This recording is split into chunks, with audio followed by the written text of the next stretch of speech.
The world remembers his glory, but few remember how it ended. In the sweltering heat of Babylon, Alexander the Great lay motionless, silent, fevered, and fading.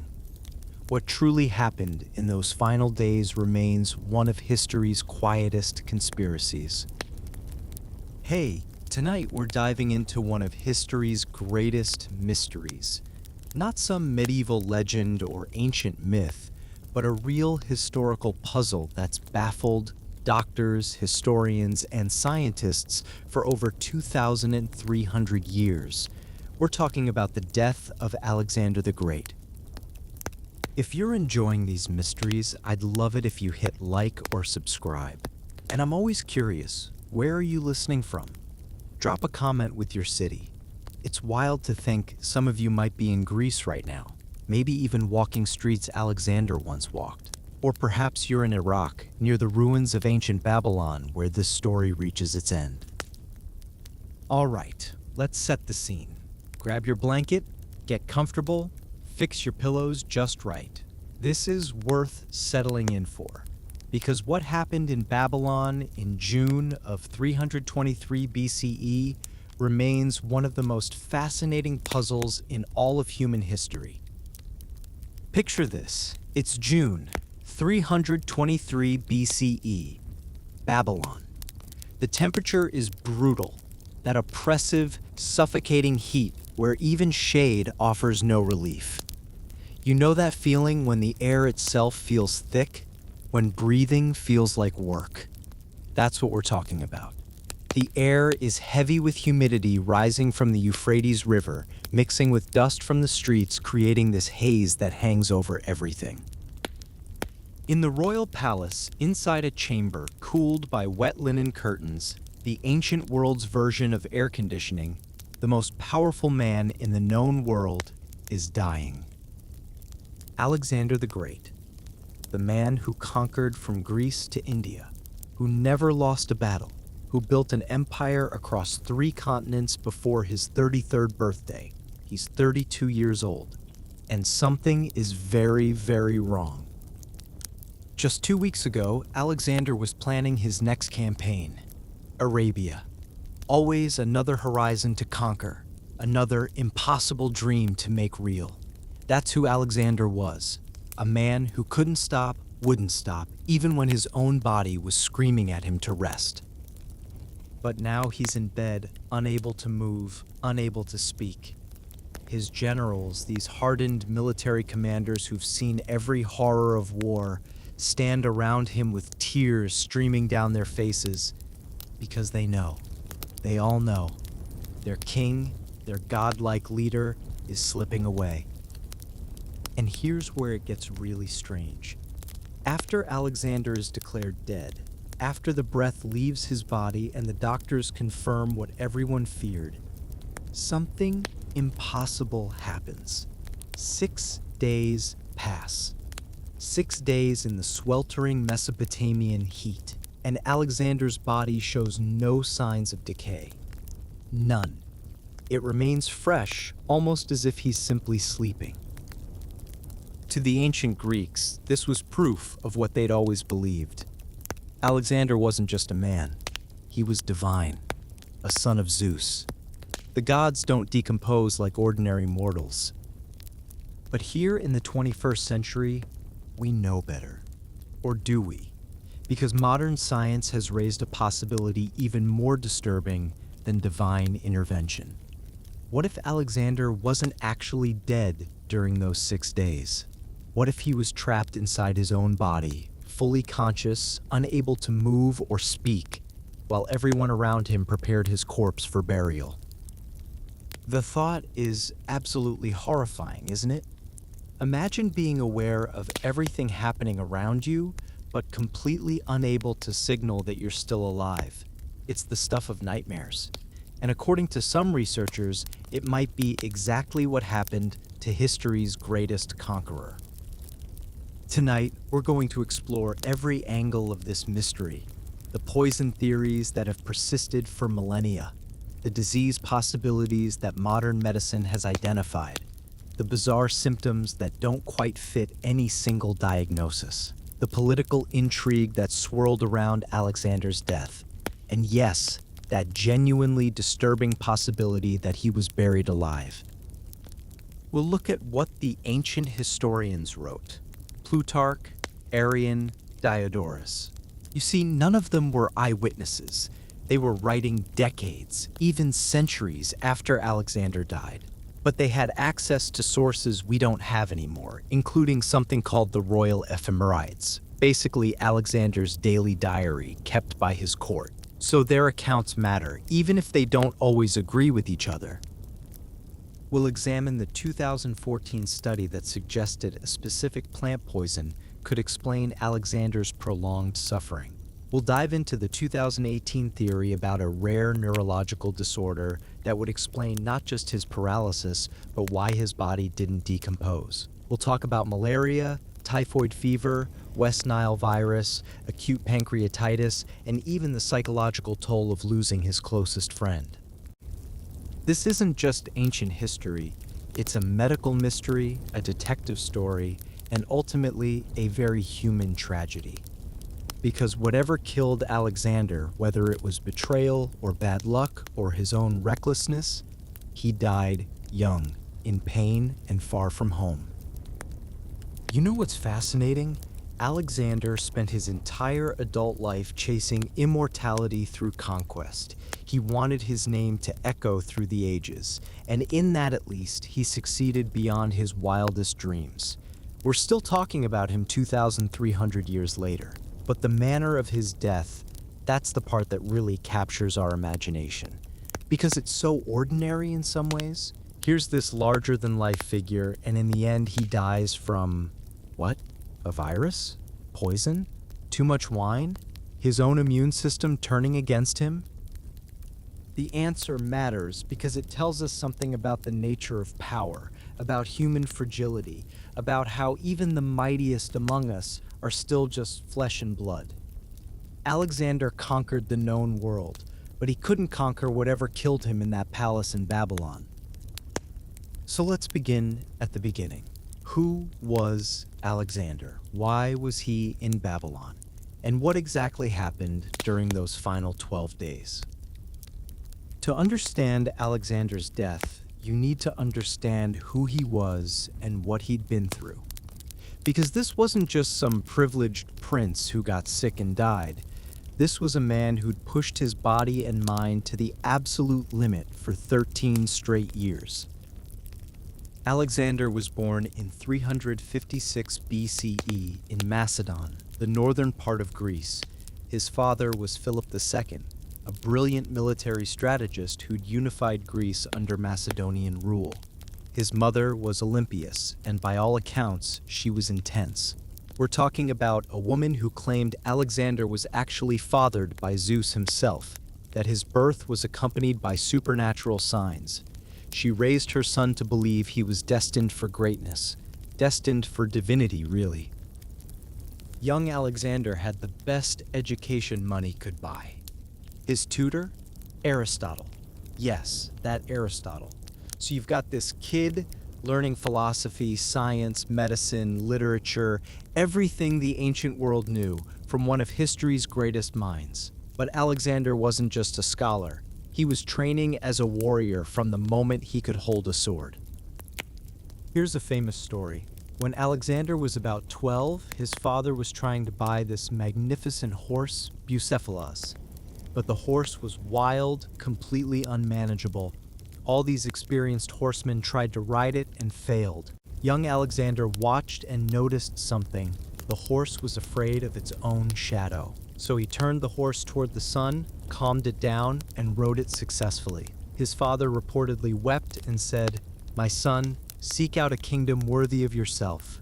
Macedonia is too small for you." Turns out, that was prophetic.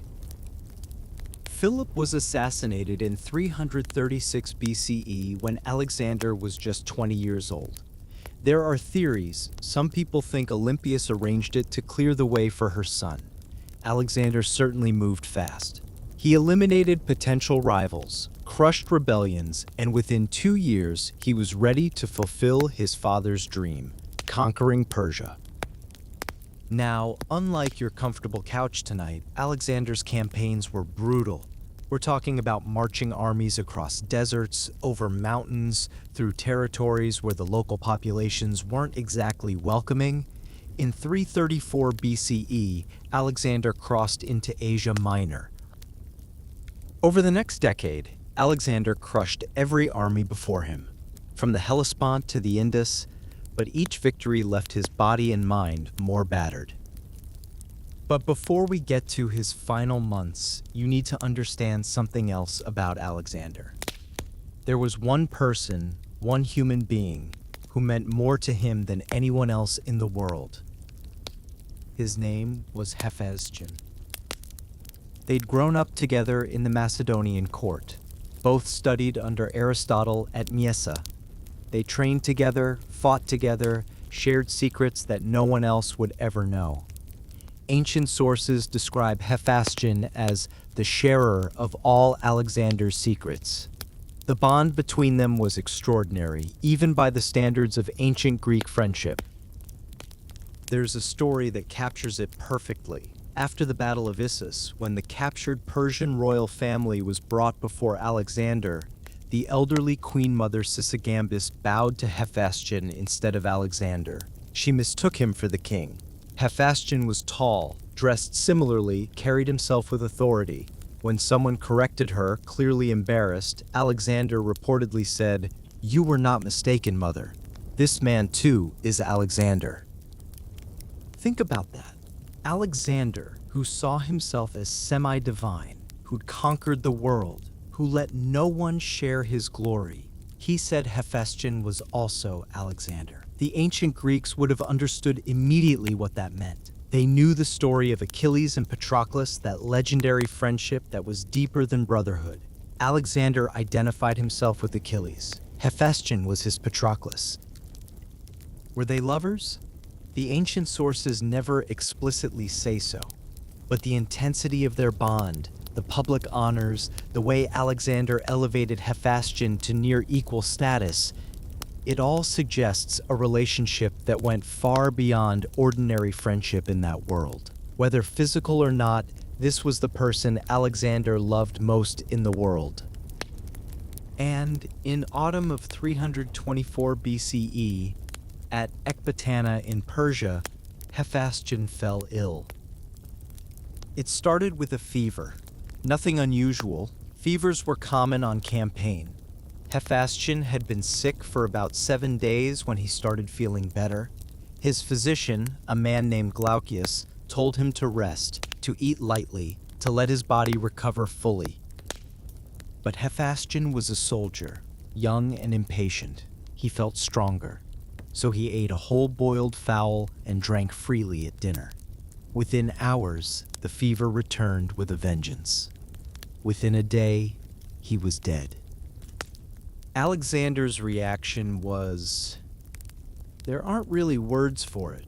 The ancient sources struggle to describe the intensity of his grief. Arrian writes that Alexander flung himself on the body of his friend and lay there nearly all day long in tears, and refused to be parted from him until he was dragged away by force by his companions. He didn't eat for 3 days, didn't attend to his appearance, didn't function as king. He was simply broken.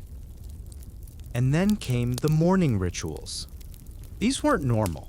These were the kind of honors you gave to a king, to a god. Alexander ordered every horse and mule in the army to have its mane and tail shorn. In the ancient world, this was a sign of extreme grief, normally reserved for the death of royalty. Imagine an entire army, thousands of animals, all marked with mourning for one man. He banned all music throughout the region. Flutes, lyres, singing, silenced. The world would be quiet in Hephaestion's honor. He ordered the battlements of neighboring cities demolished. He destroyed the temple of Asclepius, the god of healing who had failed to save his friend. And here's the most extraordinary detail. He extinguished the sacred fire. In Persian custom, you only did this when the great king himself died. Alexander was declaring that a king had fallen. As for Glaucus, the physician, Alexander had him hanged for negligence. The man had given sound medical advice: rest, light eating. Hephaestion ignored it, but Alexander needed someone to blame, someone to punish, because the alternative, accepting that death can take anyone, even those we love most, was unbearable. The funeral pyre was enormous. Some ancient sources claim it was 60 meters high, built in elaborate tiers, decorated with golden wreaths, carved ships, sculpted snakes. The cost was astronomical. Alexander didn't care. No expense was too great to honor Hephaestion. After Hephaestion's death, something broke in Alexander. The relentless forward momentum that had carried him from Greece to India, it stopped. Ancient sources note that a long time passed before he could focus on military matters again. He became erratic, drinking more, sleeping less, making reckless decisions. When he finally did campaign, a brutal winter expedition against a tribe called the Kassians, it felt less like strategy and more like grief-fueled violence. He threw his army into a harsh mountain campaign in winter, something he'd never normally do.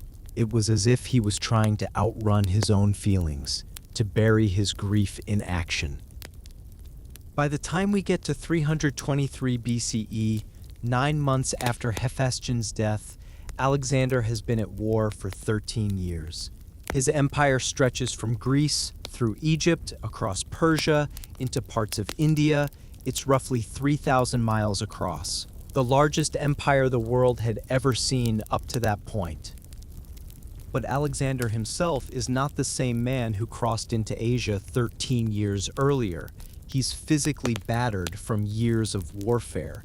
He's carrying old wounds that never properly healed. He's drinking heavily, not eating enough, not sleeping enough. He's grieving the one person who mattered most to him, and he's planning yet another campaign, driving himself toward another impossible goal, because standing still means feeling the pain. In India, at the Hyphasis River, his exhausted men had finally told him no more. They wanted to go home. Alexander, by all accounts, was furious. He sulked in his tent for days, but eventually he turned back. The return journey was a nightmare. He took part of his army through the Gedrosian Desert. Think of the worst desert you could imagine, then multiply it by 10. They ran out of water. Men died by the thousands. Horses died.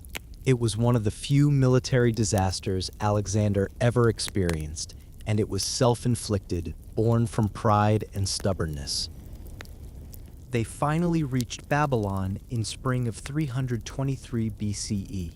And here's something interesting. The Babylonian priests, the Chaldeans, warned Alexander not to enter the city. They'd consulted the stars and seen bad omens. They told him that entering Babylon would be fatal. Alexander ignored them. Of course he did. This was a man who tied himself to a log and lowered himself over a fortress wall during a siege just to prove he could. This was a man who, when told he couldn't untie the Gordian knot, simply cut through it with his sword. Caution wasn't in his vocabulary. So Alexander enters Babylon and immediately starts planning his next campaign. Arabia. He's got ships being built. He's organizing logistics. Because standing still for Alexander meant death. Movement, conquest, achievement, and more than anything, distraction from grief. That's what kept him going. So picture where we are. June, 323 BCE, Babylon. Alexander is 32 years old, but his body is that of an old man. 13 years of warfare. Serious injuries, including that arrow through the lung. Heavy drinking that's gotten worse since Hephaestion died. Not enough food, not enough sleep, not enough rest, emotionally shattered, physically exhausted, and still pushing himself toward the next conquest. This is the man who's about to fall mysteriously ill.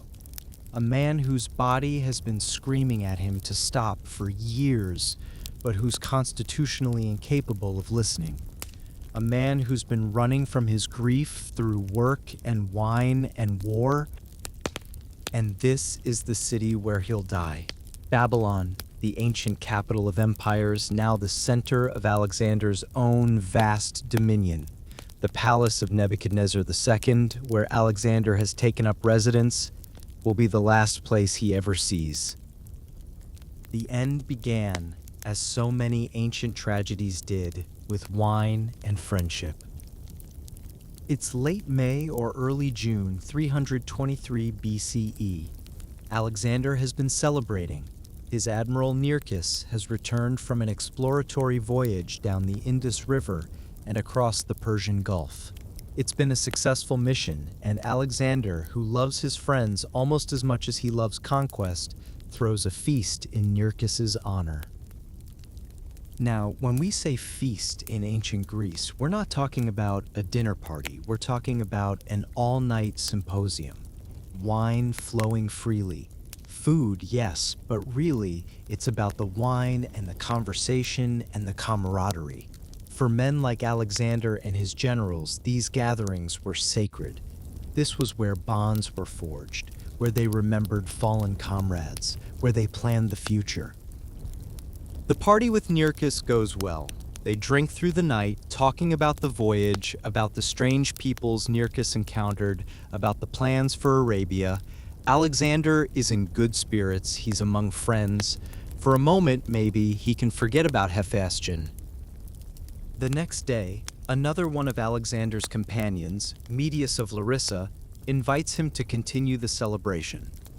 Medius was a Thessalian noble, son of Oxythomus, who'd risen high in Alexander's favor. He'd commanded a trireme during the campaign down the Indus River, proven himself capable in both military and social settings. That Alexander dined at his house speaks to the trust placed in him. You didn't casually invite the king to a private feast unless you were truly part of the inner circle. Now, some sources suggest Alexander was planning to rest, to take it easy, but Medius was persuasive. Or maybe Alexander, who hated being alone with his thoughts, who was still grieving Hephaestion 9 months later, was too eager to keep the party going, too eager to stay numb. So Alexander goes to Medius's house, and here's where the accounts start to diverge. Some sources say there were 20 guests, others say fewer. What they agree on is that there was a lot of wine. According to the historian Diodorus, at some point during this feast, Alexander drank from what was called a bowl of Heracles. This was a large cup. We're talking about maybe 6 liters of wine, unmixed with water. In the ancient world, you were supposed to mix wine with water. Drinking it straight was considered barbaric, something only Persians and drunks did. But there were these ritual challenges, these tests of manhood, where you drink unmixed wine from an oversized cup. Plutarch, writing centuries later, says some accounts claimed Alexander felt a sharp, sudden pain after drinking, as though struck through the back with a spear. But Plutarch himself doubted this dramatic detail. He thought it was added later for theatrical effect. What seems more certain is that Alexander became very ill, very quickly. He had to leave the feast, he was helped to his chambers in the palace, he had a high fever, severe abdominal pain, he was thirsty, incredibly, desperately thirsty. In the ancient world, the treatments for such symptoms were limited and, by modern standards, often harmful. But we need to understand what Alexander's physicians were thinking, what guided their choices.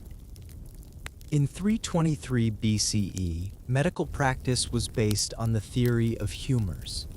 Ancient Greek doctors believed your body contained 4 flips.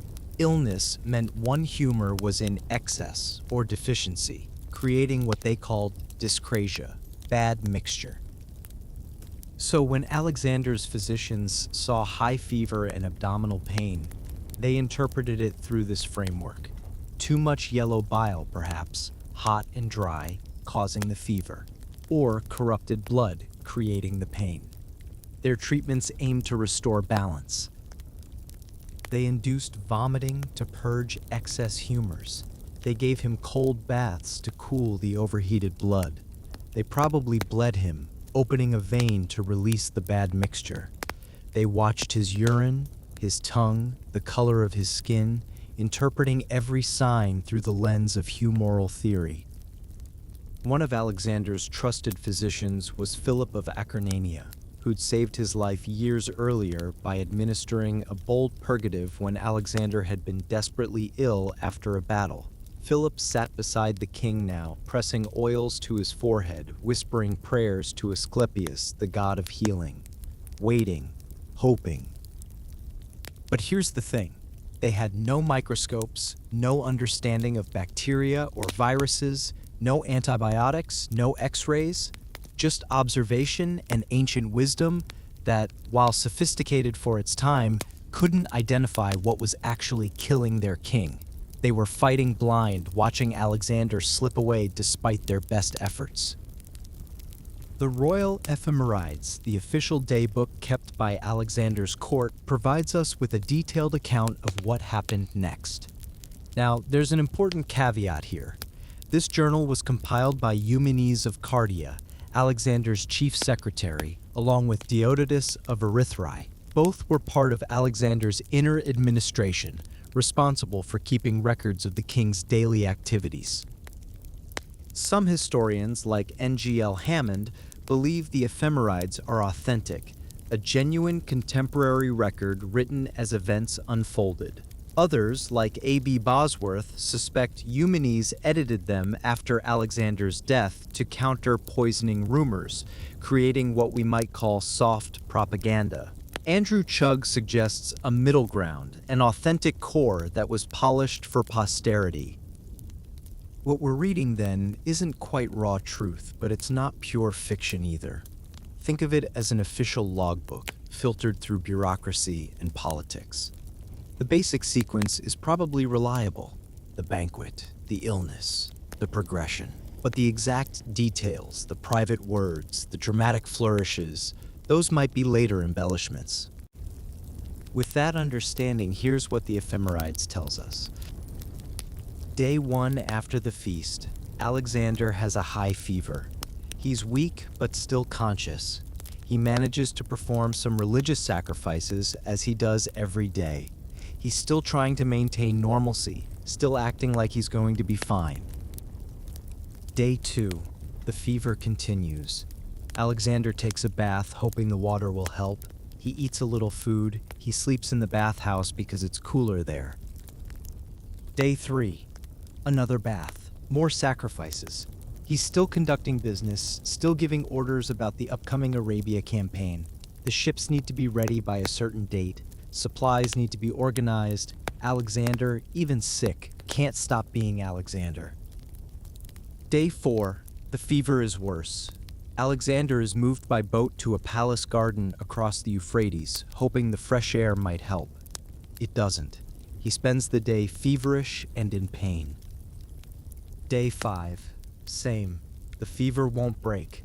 Alexander is getting weaker, but he still manages to give orders to his officers about military preparations. Day 6, Alexander makes more sacrifices. He's determined to maintain his religious duties. He's a king, yes, but in his own mind, he's also favored by the gods. If he keeps up the rituals, surely they'll heal him. Day 7, the fever intensifies. Alexander is having trouble moving. He's still conscious, still aware of what's happening around him, but his body isn't responding the way it should. Day 8. His officers come to see him. They're worried now, really worried. Alexander can barely speak, but he tries to reassure them. He's Alexander the Great. He'll be fine. He survived worse. Day 9. Alexander is significantly weaker. There's discussion about bringing in different physicians. Maybe someone knows something the current doctors don't. But in 323 BCE, medical knowledge was limited. They don't have antibiotics. They don't understand germ theory. All they can do is watch and hope. Day 10. This is when things get truly dire. Alexander's soldiers, hearing their king is gravely ill, demand to see him. They don't believe the reports. They think maybe the generals are lying, maybe they've already killed Alexander and are covering it up. There's genuine panic in the army. So the generals agree. The soldiers file past Alexander's bed, one by one, thousands of them. Each man getting a moment to see their king, to confirm with their own eyes that he's still alive. And here's what they see. Alexander, unable to speak, barely able to move, manages to raise his head slightly for each man. He makes eye contact, he acknowledges them, these men who followed him for thousands of miles, through deserts and mountains and impossible battles. It's heartbreaking, this wordless farewell. Day 11. Alexander has lost the ability to speak entirely. He can't move his limbs. But the ancient sources insist he's still conscious, still aware. His eyes follow movement in the room. He responds to questions with small gestures, a slight movement of the hand or eyes. Day 12. On June 10th or 11th, 323 BCE, around late afternoon or early evening, Alexander's breathing becomes imperceptible. The doctors check for breath with feathers held near his mouth and nose. Ancient practice. There's no detectable breathing, no movement. His skin is cooling in the pattern that suggests death. Alexander the Great is declared dead. He's 32 years old, 13 years of conquest, an empire that stretched from Greece to India. And now, his body lies motionless in a palace bedroom in Babylon, halfway between everywhere he'd been and everywhere he'd hoped to go. But here's where it gets strange, because as the hours pass, then days, Alexander's body doesn't change. In the oppressive heat of a Babylonian summer, where meat spoils in hours and fruit rots in a day, Alexander's corpse remains fresh. His skin doesn't discolor. There's no bloating, no smell, none of the typical signs of decomposition. For 6 days, while his generals argue about succession and messengers are sent racing across the empire with the news, Alexander's body lies unchanged, pristine, as if he's simply sleeping. To the ancient Greeks, this was a miracle, proof of divinity. The gods protect their own, even in death. But to modern eyes, this detail is deeply disturbing, because there's really only one explanation that makes medical sense. He wasn't dead. Not yet. Let's start with the theory that's captured imaginations for over 2,000 years. Was Alexander the Great murdered? Was he poisoned by someone in his inner circle? On the surface, it seems plausible. Alexander had plenty of enemies. He'd conquered half the known world, which means he'd made a lot of people very angry. He'd replaced Persian officials with his own men. He'd adopted Persian customs, which offended his Macedonian generals. He'd executed or exiled people who questioned his authority. He'd killed his friend Clitus in a drunken rage and immediately regretted it. By 323 BCE, the golden glow of endless victory was starting to tarnish. So who might have wanted Alexander dead? The primary suspect, according to ancient sources, was a man named Antipater. And to understand why he's the main suspect, we need to understand their complicated, deteriorating relationship. Antipater was born around 400 BCE, making him nearly 80 years old by the time we reach 323. He was a Macedonian noble and general who'd served Philip II loyally for decades. When Alexander departed for Asia in 334 BCE, he left Antipater behind as regent of Macedonia and Greece.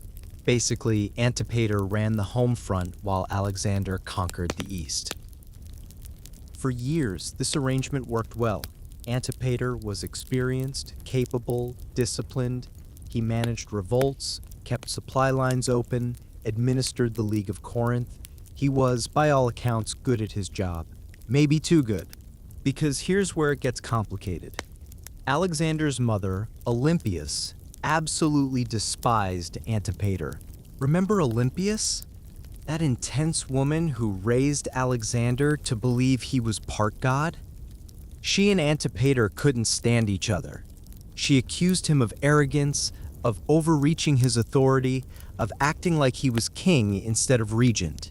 She wrote letter after letter to Alexander in Asia, poisoning his mind against the old general. And Alexander, raised by this powerful woman to believe in his own divine destiny, sometimes listened. Plutarch records that Alexander once said, "A single tear from my mother outweighs 10,000 of Antipater's letters." Think about what that means. Antipater is running an empire, dealing with constant rebellions, managing complex diplomacy, keeping everything stable so Alexander can focus on conquest. And Alexander is telling him that his mother's emotional manipulation matters more than all of Antipater's dutiful reports. This created a toxic triangle. Olympias versus Antipater, each vying for Alexander's trust, each undermining the other, and Alexander thousands of miles away trying to judge who was telling the truth.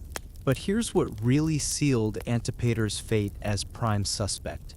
In 324 BCE, Alexander sent a direct order recalling him to Babylon. This wasn't a friendly invitation. This was essentially a firing. Alexander was replacing him with Diodorus, one of his most trusted generals. Now think about what this meant for Antipater. He'd seen what happened to others who fell from Alexander's favor. Philotas, accused of conspiracy, was tortured and executed. Parmenion, Philotas's father and one of Alexander's most experienced generals, was assassinated on Alexander's orders. Callisthenes, Alexander's court historian, was imprisoned and died in custody after criticizing Alexander's adoption of Persian customs. The pattern was clear. When Alexander turned against you, you didn't retire peacefully. You died. Antipater was old, but he wasn't stupid. He knew that letter recalling him might be a death sentence. So what did he do? According to some sources, he sent his son Cassander to Babylon in his place, to plead his case, supposedly, but Cassander arrived just weeks before Alexander fell ill. And here's where it gets really suspicious. Cassander had personal reasons to hate Alexander. Years earlier, Cassander had laughed when some Persian nobles prostrated themselves before Alexander. Alexander had grabbed Cassander by the hair and smashed his head against a wall, repeatedly, in front of everyone. Plutarch claims that years later, even after Alexander was dead and Cassander had become a powerful king himself, he would tremble with terror and feel faint whenever he saw a statue of Alexander. That's how traumatic the humiliation had been.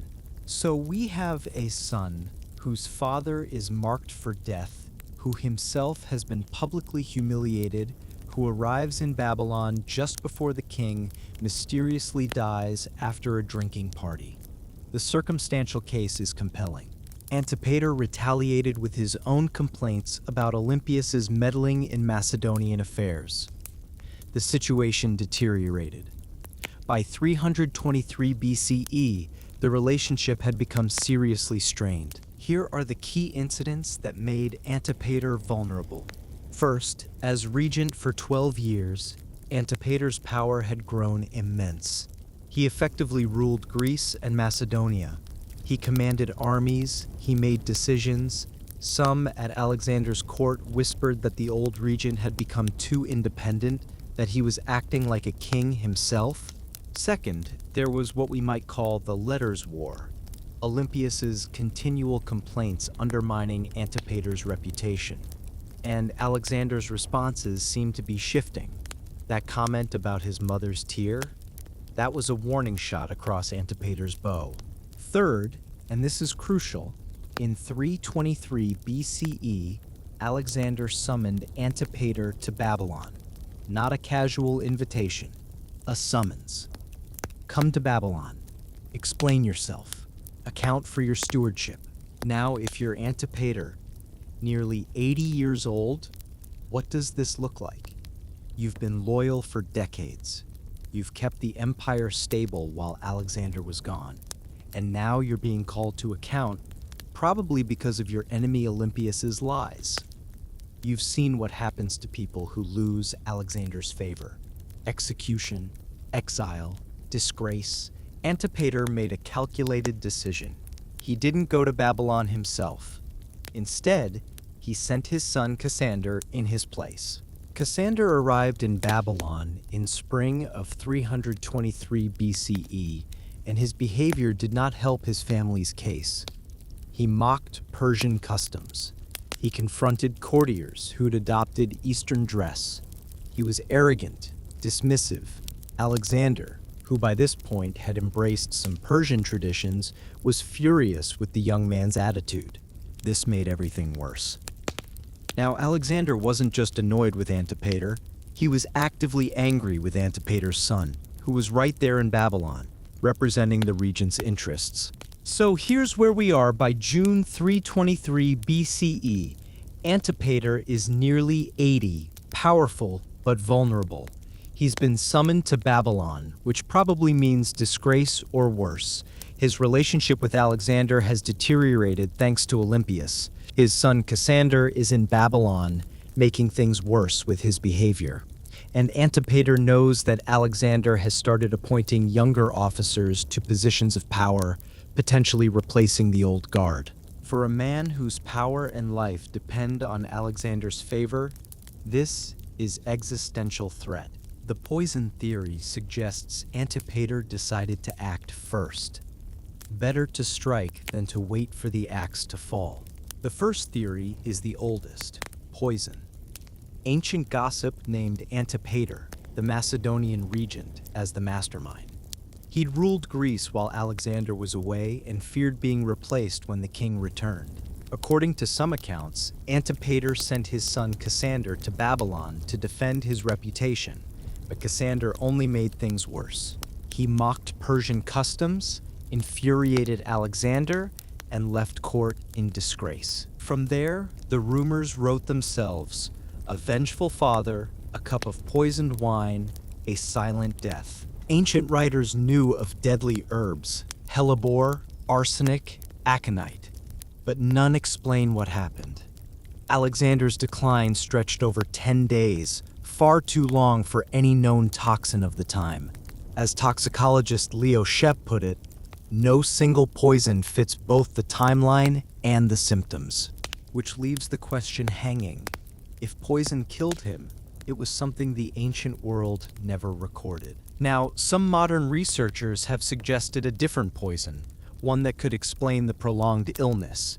In 2014, a team of toxicologists led by Leo Shep from New Zealand published a paper in the journal Clinical Toxicology.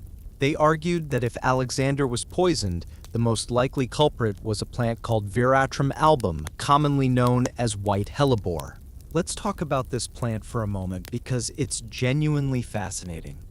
White hellebore grows in the mountains of Europe. It has white flowers and it's extremely poisonous. The ancient Greeks knew about it. They used it as a medicine in very small doses. It could induce vomiting and purging, which they thought was therapeutic. But in larger doses, it was lethal. Here's why hellebore is interesting as a murder weapon.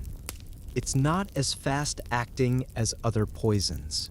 When you ingest it, you first experience sudden, severe abdominal pain, the kind of pain that feels like you're being stabbed. Then comes nausea, vomiting, fever. Your heart rate slows, bradycardia in medical terms. Your blood pressure drops. You become weak, progressively more paralyzed, but you remain conscious, at least for a while. The whole process can take days or even weeks, depending on the dose. and the symptoms, pain, fever, gradual paralysis, retention of mental faculties, line up pretty well with what the ancient sources describe happening to Alexander. The toxicologists even figured out how it could have been administered. Hellebore can be fermented into wine. Now, hellebore is bitter, extremely bitter. Normally, you'd taste it immediately. But if Alexander was already drunk, if the wine was strong and unmixed, he might not notice. Or he might taste something off but be too drunk to care. Shep and his team noted something else interesting. Diodorus specifically mentions that Alexander drank from a large bowl of unmixed wine and immediately felt pain as though struck through the back with a spear. That sudden, severe pain is characteristic of hellebore poisoning. It attacks the nervous system, causing intense pain that victims often describe as feeling like being stabbed. So did Antipater and his sons poison Alexander with hellebore-laced wine? Is that what happened at Medius's house that night? It's possible. Medically, it checks out. The motive was there, the opportunity existed, the symptoms match. But there are problems with this theory too. First, historian Robin Lane Fox has pointed out that while slow-acting poisons existed, they weren't really used for assassination. Why? Because the longer someone lingers, the more chance there is for the plot to be discovered. If you're gonna poison someone, you want them dead quickly, before they can identify you and have you executed. 12 days of illness gave Alexander and his physicians plenty of time to investigate, plenty of time for a deathbed accusation. Second, we have no direct evidence of a conspiracy. None of the most reliable ancient sources, Arrian, Plutarch when he's being careful, suggest poisoning. They mention it as a rumor, something people talked about, but they don't endorse it. Third, Alexander himself apparently didn't suspect poisoning. This is huge. Alexander was paranoid, especially in his later years. He'd had his own soldiers executed for plotting against him. He'd killed Clitus during an argument. He was not someone who would quietly accept being poisoned, yet there's no record of him accusing anyone, no deathbed denunciation of Antipater or Cassander or Iollas. If Alexander thought he'd been poisoned, surely he would have said something during those 12 days, especially when he could still speak during the first week of his illness. The fact that he didn't suggests he thought his illness was natural. Fourth, what about Cassander and Iollas? After Alexander's death, yes, there was a power struggle. The Wars of the Diadochi, we call them. The Wars of Alexander's successors. Cassander did eventually become king of Macedonia. He was ruthless. He had Alexander's mother Olympias executed. He had Alexander's widow, Roxana, and his posthumous son Alexander IV murdered. The man was capable of cold-blooded political violence. And what about Medius? Here's something interesting. Despite the swirling accusations, Medius didn't vanish in disgrace after Alexander's death. He continued his military career, serving under Antigonus I Monophthalmos, one of the most powerful successor generals. He commanded naval forces. He remained politically relevant. If he'd actually been caught poisoning Alexander, or even strongly suspected of it, would the Diadochi have kept him around? Would they have trusted him with commands? The fact that both Cassander and Medius survived and prospered after Alexander's death suggests either that the accusations lacked credibility, or that in the chaos of the succession wars, no one cared enough to pursue justice for a crime that might not have happened. But here's the thing. These murders happened later, during the Wars of the Diadochi, when the empire was fragmenting. It was a time of chaos when old scores were settled. If Cassander had poisoned Alexander, surely his enemies would have used that as propaganda. Yet the strongest accusations of poisoning don't appear until years after Alexander's death, in politically motivated texts trying to discredit Antipater's family. There's a work called the Liber de Morte Testamentoque Alexandri, the book on the death and testament of Alexander. It's basically ancient political propaganda compiled around 317 BCE by enemies of Antipater's family. This is where the most detailed poisoning conspiracy appears, complete with Aristotle's involvement and the poison being so strong it could only be transported in a horse's hoof, which is nonsense from a chemical standpoint. So we have to ask, is the poisoning theory based on real evidence, or is it based on political smears and rumors that grew over time? The honest answer is, we don't know. It's possible Alexander was poisoned with hellebore or some other slow-acting toxin. The symptoms match well enough, the motive and opportunity existed. But we have no smoking gun, no confession, no direct evidence beyond circumstantial connections and later accusations. What we do have is a young man who'd been drinking heavily for days in an unhealthy environment, who had a history of serious injuries and infections, who'd been pushing his body to its limits for 13 years. Is it really surprising that he got sick? Do we need a conspiracy to explain it? That's the fundamental question with the poisoning theory. It's dramatic. It fits our expectation that great men must meet dramatic ends. But maybe the truth is simpler and sadder. Maybe Alexander, despite all his glory, simply got sick and died like millions of other people throughout history. But if it wasn't poison, what was it? What disease could cause the specific symptoms Alexander experienced? That's what we need to explore next. If Alexander wasn't poisoned, then what killed him? Over the centuries, medical historians have proposed numerous diseases, each trying to explain the symptoms described in ancient sources. Tonight, we're going to walk through the main candidates and see which ones fit the evidence best. The second theory is less dramatic. Disease, fever, chills, delirium. At first, his doctors blamed exhaustion or heat stroke. Others saw signs of infection, the kind that spreads through stagnant water and unclean wounds. Whatever it was, his body failed by degrees. Within days, he could no longer speak, though his mind, some say, remained sharp. Modern physicians have offered many names: malaria, typhoid, even West Nile fever. But none fit the timeline exactly, and so the mystery deepens. If it wasn't poison, what else could leave a man alive yet paralyzed, mind intact for nearly 2 weeks? Now, here's what's interesting about typhoid and Alexander's case. Several medical studies have documented cases where typhoid fever led to a complication called Guillain-Barré Syndrome. We'll talk more about that in a moment, but essentially, it's when your immune system, fighting the typhoid infection, accidentally attacks your own nervous system, causing paralysis. This combination, typhoid plus GBS, could explain Alexander's symptoms beautifully. The initial fever and abdominal pain from typhoid, then the progressive paralysis from GBS. It would also explain why Alexander remained mentally lucid. GBS doesn't affect consciousness, just movement. Now imagine being Alexander's physician. You've studied at Kaz or Alexandria. You understand Hippocratic theory, humors, balance, observation, and yet the greatest king in history lies before you, dying, and you have no idea how to save him. You treat the fever with cooling baths and foods, bleed him gently, watch his urine, pray for balance in the humors. But then the paralysis begins, something no text ever warned you about. You've seen fever diseases, you've treated bowel complaints, but this?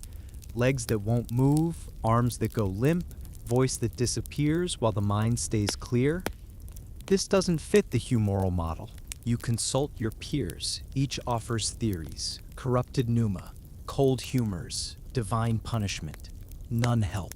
You try everything, baths, purgatives, prayers to Asclepius, watching for any sign he might recover. But Alexander keeps getting worse. And the terrible thing is, you can see in his eyes that he knows, he's conscious, he's aware, he understands he's dying. And there's nothing you can do except make him comfortable and hope for a miracle that never comes. This is the position Alexander's physicians found themselves in, highly trained, deeply knowledgeable by their era's standards, and completely helpless against whatever was killing their king. Moreover, typhoid can cause intestinal perforation. Literally, a hole in your intestine where bacteria leak into your abdominal cavity. This causes sudden, severe pain, exactly like what Alexander reportedly felt. It leads to peritonitis, infection of the abdominal cavity, which is often fatal. But again, there are questions. Would typhoid plus GBS really take 12 days to kill someone? Maybe. It depends on when the perforation occurred, how severe the infection was, whether complications developed. It's within the realm of possibility. Now let's discuss something more exotic. West Nile virus. In 2003, epidemiologists John Marr and Charles Kellisher published a paper suggesting Alexander died of West Nile encephalitis.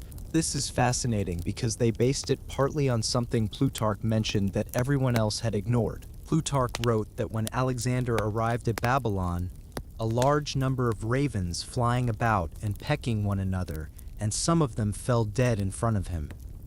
Marr and Kellisher noted that ravens and other corvids are highly susceptible to West Nile virus.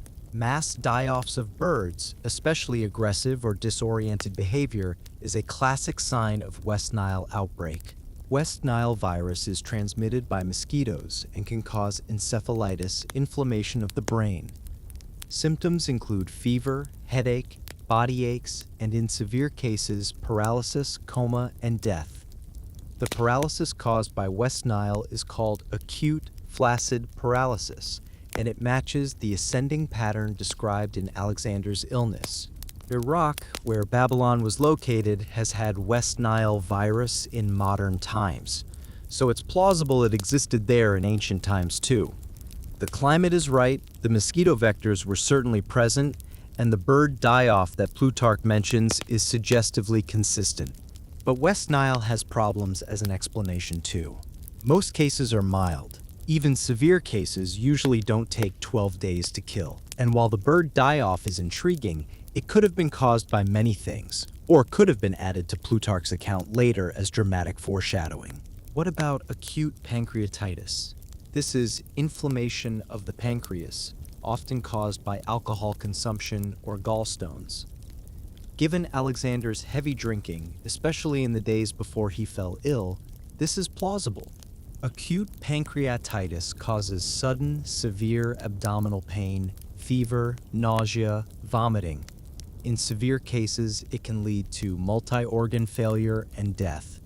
The pain is often described as feeling like being stabbed, which matches what some sources say Alexander experienced. A Greek medical researcher, Professor Demetrios Gerasimidis, has argued that Alexander died specifically of acute necrotizing pancreatitis, a particularly severe form where parts of the pancreas actually die. This can cause sepsis, where infection spreads through the bloodstream, leading to fever, organ failure, and ultimately death over the course of days or weeks. Pancreatitis could also explain Alexander's desperate thirst. The condition causes dehydration, and patients often drink enormous amounts of water, never feeling satisfied. Ancient sources mention Alexander's constant thirst as one of his most distressing symptoms. But pancreatitis doesn't really explain the paralysis, the inability to speak while remaining conscious.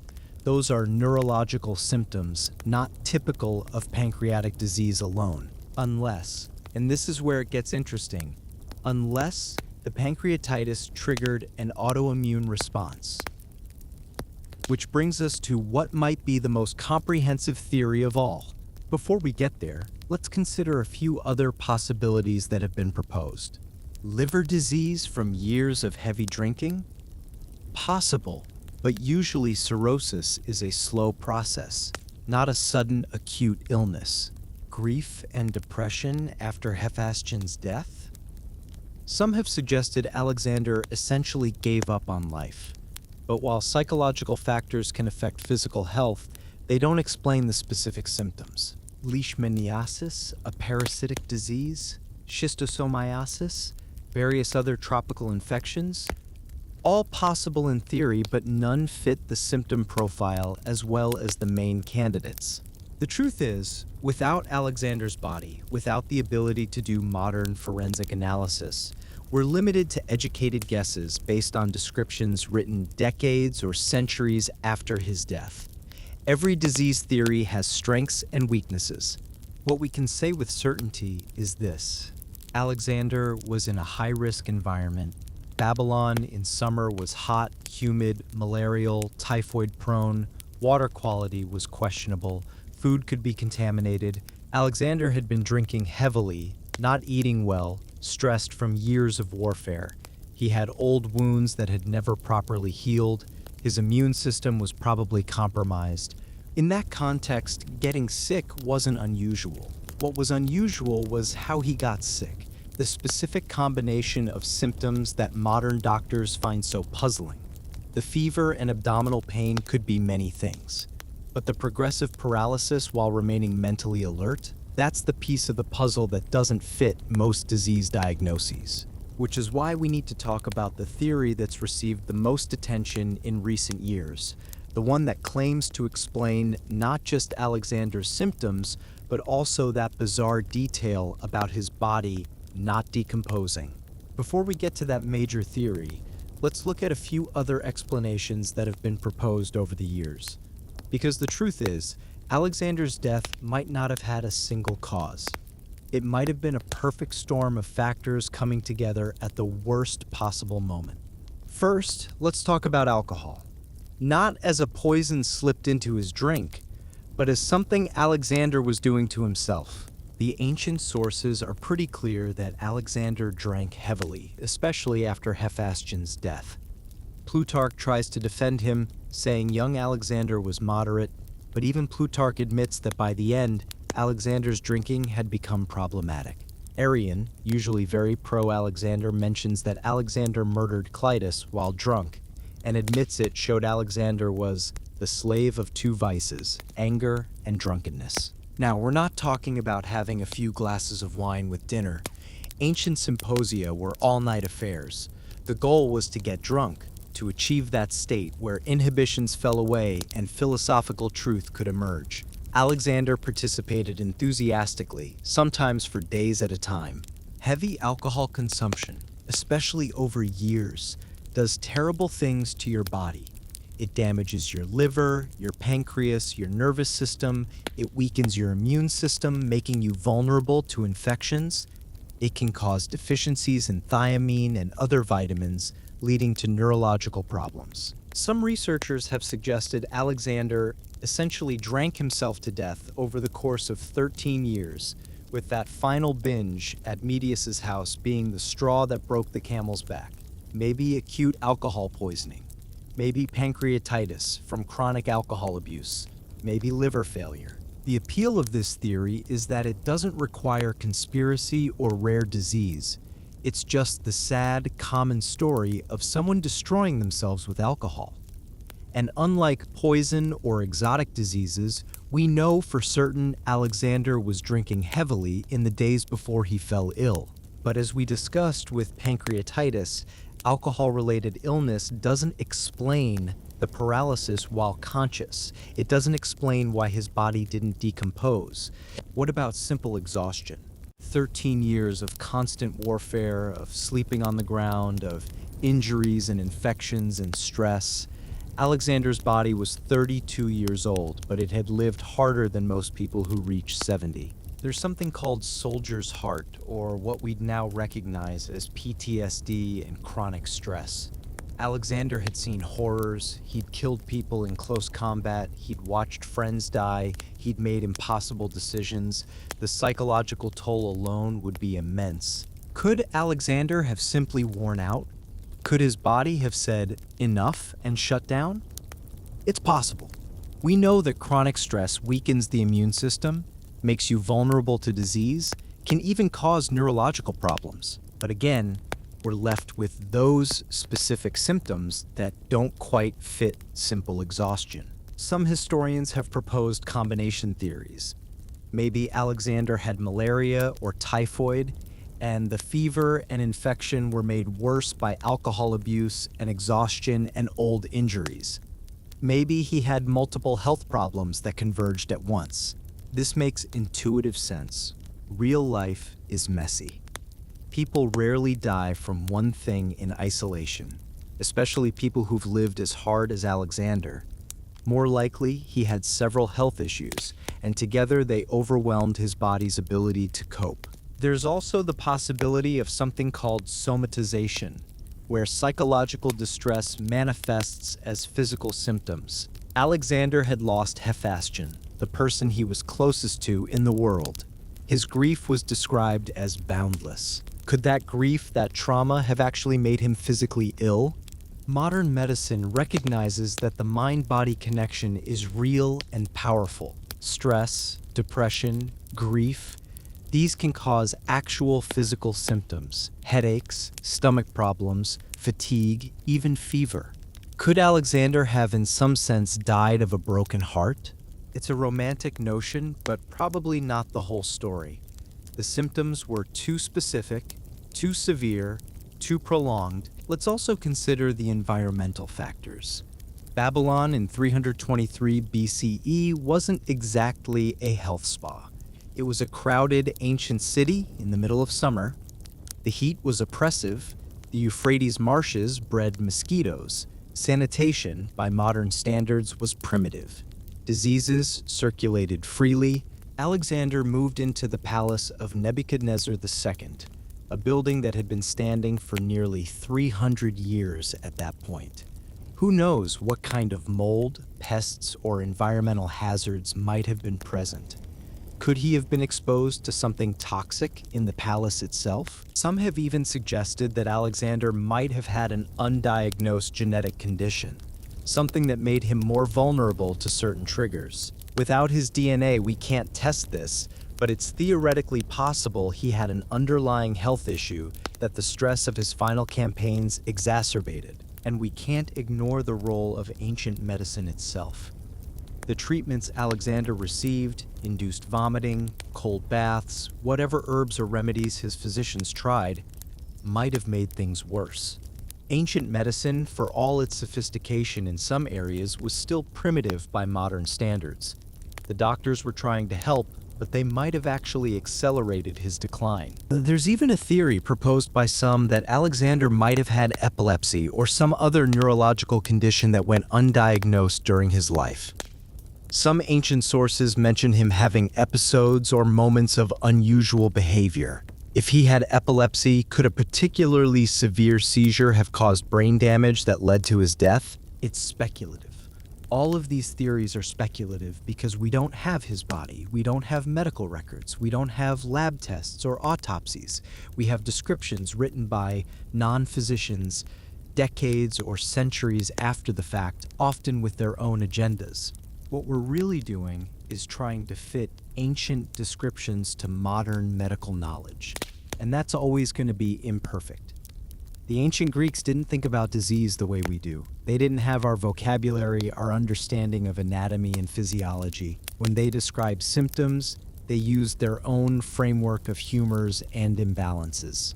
So maybe Alexander died of typhoid complicated by dehydration and sepsis. Maybe he died of malaria worsened by alcohol-induced liver damage. Maybe he died of West Nile encephalitis that happened to strike at a moment when his body was already weakened. Maybe he died of pancreatitis triggered by a drinking binge, complicated by an infection from his old chest wound. We're probably never going to know with certainty. What we can say is that Alexander was a severely unhealthy man by the time he reached Babylon.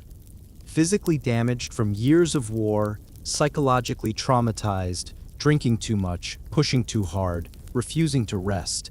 His death at 32, while shocking to his contemporaries who saw him as invincible, actually makes sense from a medical perspective. The mystery isn't really why he died.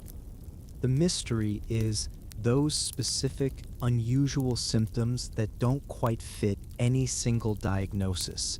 Which brings us to the theory that's generated the most attention in recent years, the one that claims to solve every puzzling aspect of Alexander's death with a single, coherent explanation. In 2018, a clinician and medical researcher named Dr. Catherine Hall from the University of Otago in New Zealand published a paper that sent ripples through the historical community. Writing in the Ancient History Bulletin, Hall proposed that Alexander the Great died of Guillain-Barré Syndrome, or GBS. Now, before we dive into this theory, we need to understand what GBS is, because it's not something most people have heard of, and it's absolutely crucial to understanding Hall's argument. Guillain-Barré Syndrome is an autoimmune disorder where your body's immune system, which normally fights off infections, gets confused and attacks your own nervous system. Specifically, it attacks the myelin sheath, the protective covering around your nerve fibers. Think of it like the insulation around electrical wires. When that insulation is damaged, the nerves can't transmit signals properly. GBS usually starts after an infection, bacterial or viral. Your immune system fights the infection successfully, but then, in some people, it doesn't shut off properly. It keeps attacking, but now it's targeting your own tissues that happen to resemble the infectious agent. It's called molecular mimicry. Your immune system gets confused because certain proteins on the bacteria look similar to proteins in your nerves. The result is progressive paralysis. It typically starts in your legs and moves upward. Your feet go numb and weak, then your legs, then your trunk, then your arms, then your face. Eventually, if it's severe enough, it can affect the muscles you use to breathe, which can be fatal if you don't have mechanical ventilation. Here's the crucial thing about GBS. It doesn't affect your brain. You remain fully conscious, fully aware, mentally sharp. You just can't move. You can't speak if the paralysis reaches your face and throat, but you can see, hear, think, and feel everything happening around you. The implications of Hall's theory are staggering. If she's right, then Alexander experienced one of the most horrifying deaths imaginable. Guillain-Barré Syndrome typically starts in the extremities and works its way up. Your feet go numb first, then your legs won't move. Then your hands, your arms, your torso. Eventually, it reaches the muscles that control breathing. That's when it becomes life-threatening. You're fully conscious, fully aware, but your diaphragm won't work. You can't draw breath. You suffocate slowly, knowing exactly what's happening, unable to call for help. And here's the truly disturbing part of Hall's theory. She suggests that when the ancient physicians checked Alexander for signs of life and found none, they were checking breath and pulse. But severe GBS can suppress both to nearly undetectable levels. So when they declared him dead, Hall argues he might have still been alive, trapped inside his paralyzed body, aware of everything. The preparations for his funeral, the embalming process beginning, the discussions of succession happening around his corpse. How long was he conscious? Hours? Days? We'll never know for certain. Now, there are actually three main variants of GBS. Hall specifically argues that Alexander had the Amen variant. That stands for acute motor axonal neuropathy. This form attacks the axons directly, the nerve fibers themselves, rather than just the myelin coating. It's more common in certain parts of Asia and tends to cause pure motor problems, meaning it affects movement but not sensation. You can still feel everything, you just can't move. The most common trigger for GBS, and particularly for the Amen variant, is a bacterium called Campylobacter jejuni. This causes food poisoning, the kind of gastroenteritis that would have been incredibly common in ancient Babylon. Contaminated food, questionable water supplies, hot climate, no refrigeration. People got food poisoning all the time. So Hall's theory goes like this. Alexander ate contaminated food, got sick with Campylobacter infection, developed the fever and gastrointestinal symptoms we know about. His immune system fought off the infection. But then, in an unlucky immunological twist, his immune system kept fighting and started attacking his peripheral nerves. Now, with that understanding, let's look at Hall's argument for why Alexander had GBS. First, the ascending paralysis. Ancient sources describe Alexander losing mobility gradually, starting with his legs, then his arms, then his ability to speak. That's textbook GBS progression, particularly the Amen variant. It's not how poison works. Poisons don't typically cause progressive paralysis in that specific pattern. It's not how most diseases work, but it's exactly how GBS works. Second, Alexander remained compos mentis, mentally sound, until very near the end. Source after source emphasizes this. He was weak, he was paralyzed, but he was still Alexander. He was still aware, still giving orders with his eyes, still recognizing his soldiers when they filed past his bed. When they checked on him, he'd make eye contact, acknowledge them with slight movements of his head or hand. That's completely consistent with GBS, but not with most other diagnoses. Severe malaria typically causes confusion, seizures, coma. Typhoid in its late stages causes a stupor, a kind of blank detachment. Poisoning usually affects consciousness, but GBS? Your mind stays crystal clear while your body becomes a prison. You're trapped inside, aware of everything, unable to communicate. Third, and this is where Hall's theory gets really interesting and really disturbing, it explains the mystery of Alexander's body not decomposing. Let's talk about what normally happens after death. In a hot climate like Babylon in June, temperatures regularly exceeding 35 degrees Celsius, about 95 Fahrenheit, decomposition is rapid. Forensic studies show that in those conditions you'd expect visible putrefaction within 24 to 36 hours. Bloating, skin discoloration, that unmistakable odor, it all happens fast in the heat. Yet according to later sources, Alexander's body showed none of this for 6 days. It remained fresh, almost lifelike. Egyptian and Chaldean embalmers reportedly arrived around day 6 and found the body still appearing recently deceased. Now, some have suggested the body was immediately treated with oils or honey. Honey is actually antimicrobial and could slow decay, but ancient Babylonian and Greek practices used only surface anointing. Perfumes, oils, spices, not the full evisceration and natron treatment that Egyptians used.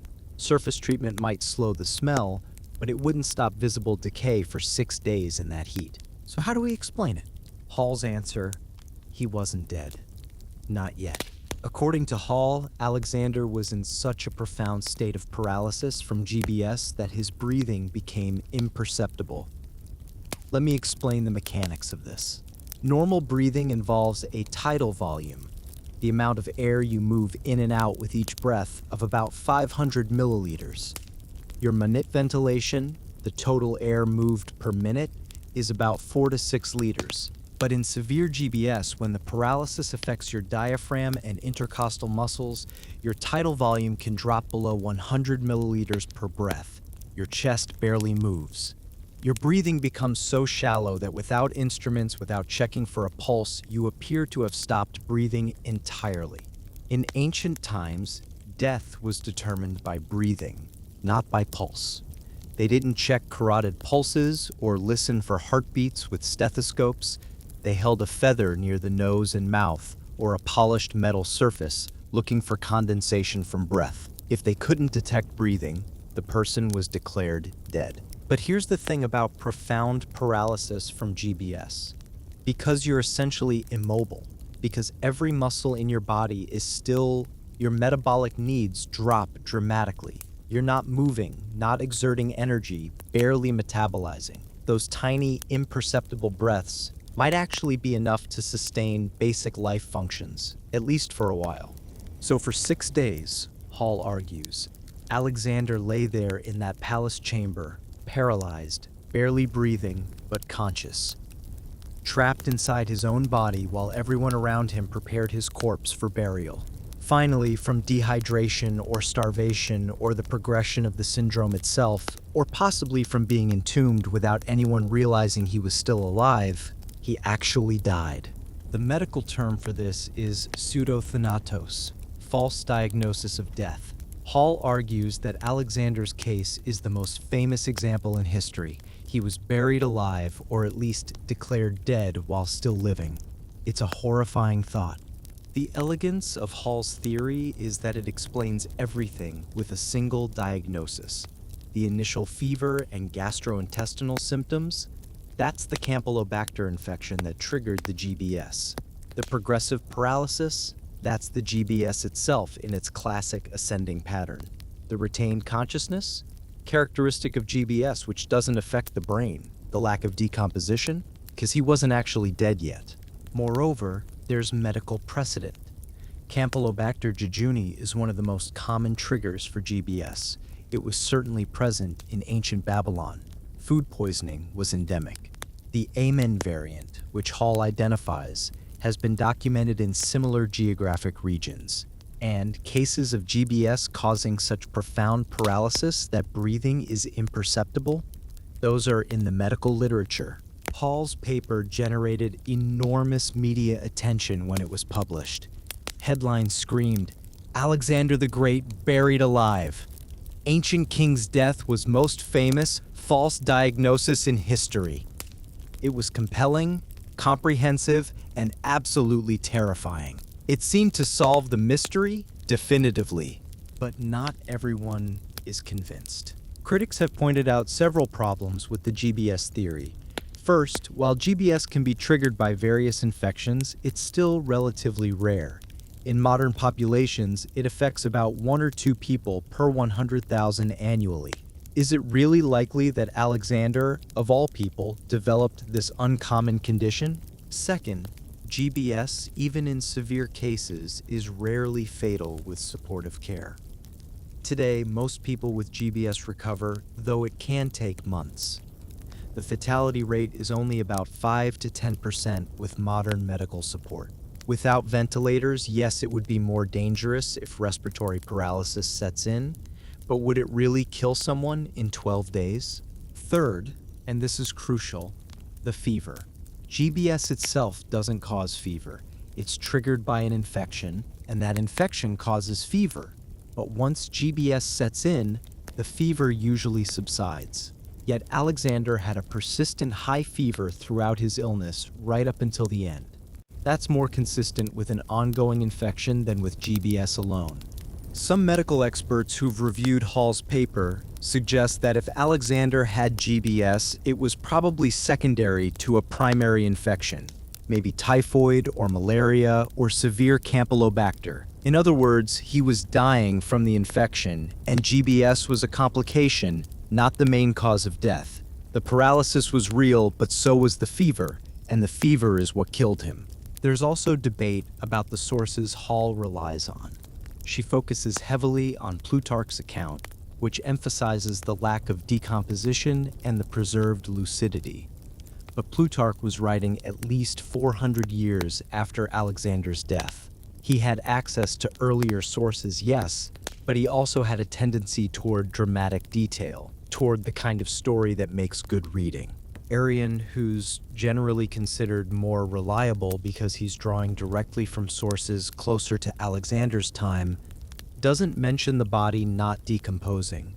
Was it real, or was it a legend that grew over time to support the idea of Alexander's divinity? And here's another question. If Alexander was still alive, barely conscious, in that palace chamber for 6 days, wouldn't someone have noticed? Wouldn't a physician checking on him have detected some faint sign of life? A weak pulse, a tiny breath, warmth in the skin? Ancient doctors weren't stupid. They'd seen enough death to know what it looked like. Hall's response would probably be that GBS can cause such profound paralysis that all vital signs become nearly undetectable. In dim lighting, in hot conditions, without modern equipment, you could miss the tiny signs of life. It's possible, but it raises an uncomfortable question about retrospective diagnosis. Can we really diagnose someone who died 2,300 years ago based on descriptions written decades or centuries after the fact by people who weren't physicians? Hall did something impressive. She took all the available evidence and proposed a coherent medical explanation. But can we be confident we're right? Modern physicians don't diagnose patients they haven't examined. They need to see the patient, run tests, observe symptoms directly. What Hall and other medical historians are doing is educated speculation, not diagnosis in the traditional medical sense. That doesn't make their work worthless. Far from it. These retrospective analyses help us understand historical events, give us frameworks for thinking about what might have happened, open up new possibilities. But we need to be cautious about claiming we've solved ancient mysteries when the evidence is inherently limited and the patient has been dead for over 2 millennia. What Hall's theory does, whether or not it's ultimately correct, is remind us of the human dimension of Alexander's death. Whether he died from GBS, typhoid, malaria, poison, or some combination, his suffering was real. Those 12 days of gradual decline, the fear he must have felt, the pain, that was real. And if Hall is right, if Alexander spent his final days or hours trapped in his paralyzed body, aware of what was happening but unable to communicate, unable to move, unable to even signal that he was still alive, that's one of the most tragic ends imaginable for anyone, let alone someone who'd conquered the known world. Imagine it. You're Alexander the Great. You've defeated every enemy. You've built an empire. You're worshipped as a god, and you die slowly, trapped inside your own body, watching as everyone around you treats you like a corpse, unable to scream, unable to cry, unable to do anything but lie there and wait for the end. It's the ultimate irony. The man who controlled everything, who bent the world to his will through sheer force of personality and tactical genius, in the end, he couldn't control his own body, couldn't communicate the most basic fact of his existence. I'm still here. I'm still alive. Whether that's what actually happened, we'll probably never know for certain, but it's a possibility that should make us pause, should make us think about the fragility of human existence, about how thin the line is between life and death, about how even the mightiest among us are subject to forces we can't control. So here we are, over 2,300 years later, still trying to understand what happened in that palace chamber in Babylon during those 12 days in June 323 BCE.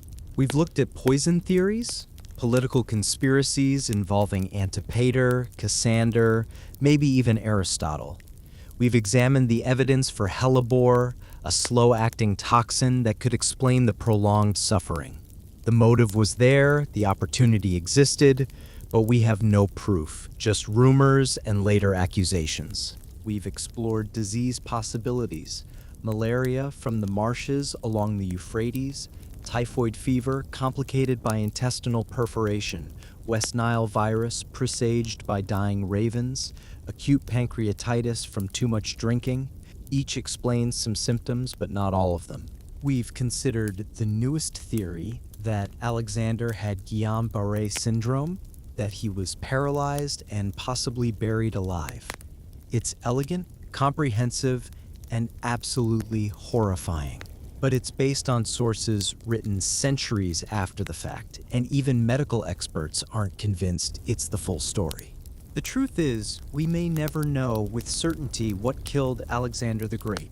His body was lost to history, probably buried in Alexandria, Egypt, but the tomb disappeared during the Roman era. Without his remains, without the ability to do modern forensic analysis, we're limited to educated guesses. What we can say is this: Alexander was a man who pushed himself to the absolute limit.